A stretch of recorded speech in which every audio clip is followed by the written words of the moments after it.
it's gotta be that people just love art. Like people that think it's good. Yeah. Like they've got to just love it. And because I know that there is like. Or they love how shitty it is. They might. And I know that there are people. So when I first watched this movie, it was a couple years ago.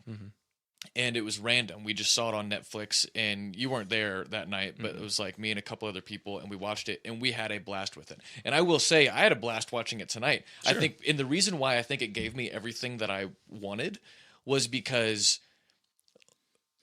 like, I can't remember the last time I watched a horror movie with people, and we were actively talking during the movie, and all going like, "Oh, why are you doing that? Don't go in there, you idiot!" Right. Like the classic cliche things that you would yell at a horror movie. Like we literally did that during the movie, which did make it very enjoyable. And I'm wondering the people who like it, if they just had fun with that experience of it. But I think people who are really into like these B slasher movies say that no, Terrifier is amazing. I mean, this isn't a B slasher movie. This is a D at best. Well, part of the reason I think the short film works is that Art is very, what would you say, like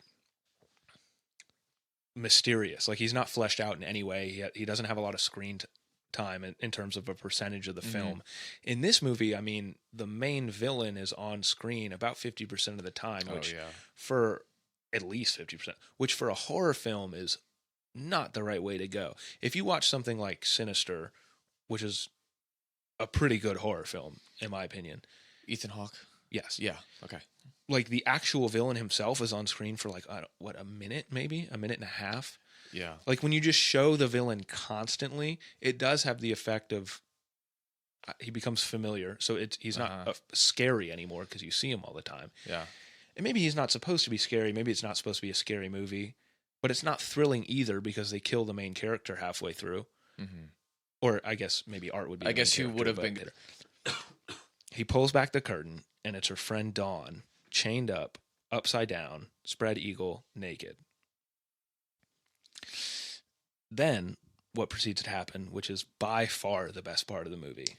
For sure. I mean, this is what I'm going to say. I'll spoil my review now. Don't watch this movie. Okay. But if you do, this part kind of makes it worth it. Yeah. Art takes what are those saws called? Bone saws? Like what are those? Pipe saws? I think they're a lot of times used for like cutting pipe. Yeah. It's not like it's just that like pipe a with thin wire. Yeah, of a it's saw. the thin wire blade. Yeah. So again, this girl's spread eagle upside down. He takes the saw, places it to her vagina, and then starts sawing her in half. Yeah. Down the middle. Right. And he gets halfway through her head, and then Tara escapes. During her escape, this is the part I was trying to get to. She gets the better of him. Yeah. And he's on the ground.